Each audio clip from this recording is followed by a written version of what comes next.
The end of an era, the end of an era, the end of an era, the end of an era, the end of an era, the end of an era, the end of an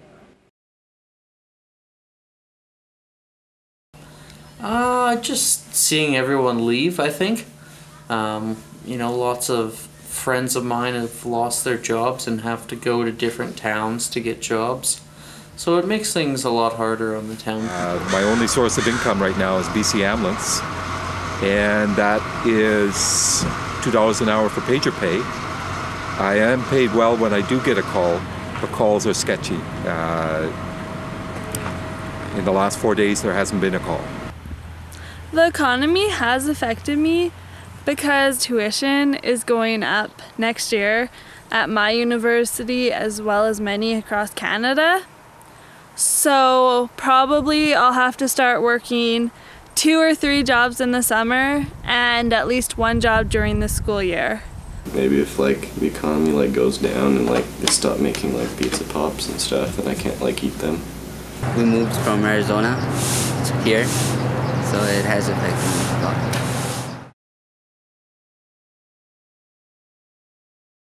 Now the timber will be going to outside our district, and the jobs that will go with it is something I don't understand yet. I just hope that somebody steps in and keeps the jobs here for our we call it our timber, what's in our area. But why a company can hold the timber rights and still move their production unit out, I don't quite understand that yet. It was an old mill, so if they were going to keep it open, they had an extreme amount of work that they had to do with it. Forestry will, as far as I'm concerned, always be a part of British Columbia. I used to work for the sawmill for 33 years. I was one of the lucky ones that worked 2 years longer than most people at the sawmill, but my job was removed. Yes, that's where my husband worked for 33 years, so it's the end of an era. We should play paintball there, that'd be sweet. Town school and all, it's close to the tracks as a visitor. I think we should put the town on the hill, overlooking the lake, and then you're away from the tracks. That would be really appealing, but then you're moving the whole town. But then closer to the ski hill.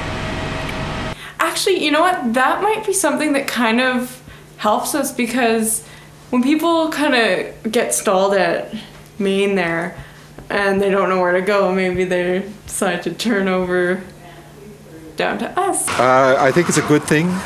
I do expect this town to grow at one point or other, just because of its location. And infrastructure is something that's always needed. And we reminisce of what it was like 40 years ago, living in a sand bowl. Sand in the bed sheets, sand in the food, sand everywhere. And it was just really hard to keep children clean then. So, I mean, this is temporary. I hate to say this, but tourism and high-end tourism.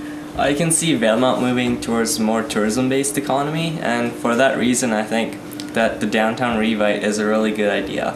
I think it will really help us in the summer months where tourists will actually want to walk the streets and visit the shops and stuff. Like many places in BC, it's boom and bust for a lot of years, and it's in a transition right now. But it's going to take a new dynamic, and I'm not really too sure where that's going to go. I think it will be more community forests because there are so many that are popping up all over British Columbia. So it's going to work that way. I don't know whether it will be super mills that it'll go to or how it will work out. I would love to see Valemount turn into having cottage industry, logging, you know, where you can sit there, and as I said about the sort yard, you'd have, you know, logs that will go to this certain fellow for log home building, and you have wood over here that is good for instruments, and so there's a fellow there who takes that. So that kind of thing, I think you're going to find that more in the future with community forests. Looking for the clues of what next? A real social issue for sure.